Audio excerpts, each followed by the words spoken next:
நான்காவது நாளாக நீடித்து வரும் விவசாயிகள் போராட்டம் எதிரொலியாக டெல்லி காசிபூர் எல்லையில் கடும் போக்குவரத்து நெரிசல் ஏற்பட்டுள்ளது நாம் அண்மை செய்தியாக பார்த்துக் கொண்டிருக்கின்றோம்.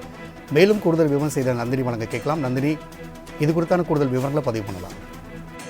வணக்கம் ராம்குமார். நான்காவது நாளாக டெல்லியில் விவசாயிகள் போராட்டம் நடத்தி வரக்கூடிய நிலையில் டெல்லி முழுவதுமாக கடுமையான போக்குவரத்து நெரிசல் ஏற்பட்டிருக்கிறது.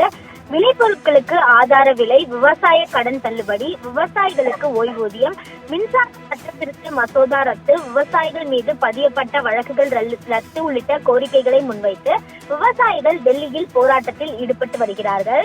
இந்த நிலையில் டெல்லிக்குள் விவசாயிகள் நுழையாமல் இருக்க எல்லையில் தடுப்புகள் போடப்பட்டு பணிகளும் அவ்வப்போது தீவிரப்படுத்தப்பட்டு வருகிறது. குறிப்பாக பார்த்தோம் என்றால் கடந்த 2020ஆம் ஆண்டு விவசாயிகள் வேளாண் சட்ட திருத்தத்திற்கு எதிராக போராட்டத்தை நடத்தினார்கள். அப்போதே குறைந்தபட்ச ஆதார விலை கோரிக்கையும் முன்வைக்கப்பட்டது. ஆனால் மத்திய அரசை பொறுத்தவரையில் அதை நிறைவேற்றவில்லை எனவும் குற்றச்சாட்டை முன்வைத்து கடந்த 13ஆம் தேதி போராட்டத்தை விவசாயிகள் தொடங்கியிருக்கிறார்கள். கடந்த 12ஆம் தேதி பொறுத்தவரையில் 2 மத்திய அமைச்சர்கள் தலைமையில் விவசாயிகளுடன் பேச்சுவார்த்தை என்பது நடத்தப்பட்டது. பேச்சுவார்த்தையில் உடன்பாடு எட்டப்படாத நிலையில் ஹரியானா மற்றும் பஞ்சாப் மாநிலங்களை சார்ந்த விவசாயிகள் டெல்லியை நோக்கி பேரணி செல்ல தொடங்கினார்கள். டெல்லி சகோ என்ற இந்த போராட்டத்திற்கு பெயரும் வைக்கப்பட்டிருக்கிறது. சுமார் 200க்கும் மேற்பட்ட விவசாய சங்கங்களை சார்ந்த விவசாயிகள் கலந்து கொண்டிருக்கிறார்கள். இருந்த போதிலும் கூட விவசாயிகளின் நுழைவை தடுக்கக்கூடிய வகையில் முள் வளையங்கள், கான்கிரீட் தடுப்புகள் டெல்லி எல்லை பகுதியில் அமைக்கப்பட்டது. ட்ரோன் கேமரா வாயிலாகவும் கண்காணிப்புகள் தீவிரப்படுத்தப்பட்டது.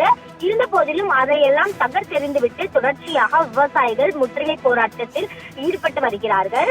இந்த நிலையில்தான் தற்போது விவசாயிகள் 4வது நாளாக தொடர் போராட்டத்தில் ஈடுபட்டு வரக்கூடிய நிலையில் டெல்லி முழுவதுமாக கடுமையான போக்குவரத்து நெரிசல் என்பது ஏற்பட்டிருக்கிறது. நீண்ட வரிசையில் வாகனங்கள் அணிவகுத்து நிற்கக்கூடிய காட்சிகள் நம்மால் பார்க்க முடிகிறது. குறிப்பாக அந்த காசிபூர் எல்லை பகுதியில் இந்த வாகனங்கள் அணிவகுத்து நிற்கின்றன. விவசாயிகள் போராட்டம் எதிரொலியாக டெல்லி காசிபூர் எல்லையில் கடுமையான போக்குவரத்து நெரிசல் என்பது ஏற்பட்டிருக்கிறது. பல கிலோமீட்டர் தூரத்திற்கு வாகனங்கள் அணிவகுத்து நிற்பதால் பொதுமக்கள் கடுமையான சிரமத்திற்கு ஆளாகி இருக்கின்றனர். பல்வேறு கோரிக்கைகளை வலியுறுத்தி விவசாயிகள் போராட்டம் நடத்தி வரக்கூடிய நிலையில் இதற்கு உடனடியாக மத்திய அரசு நடவடிக்கை எடுக்க வேண்டும் என்பதே விவசாயிகளின் கோரிக்கையாகவும் முன்வைக்கப்படுகிறது.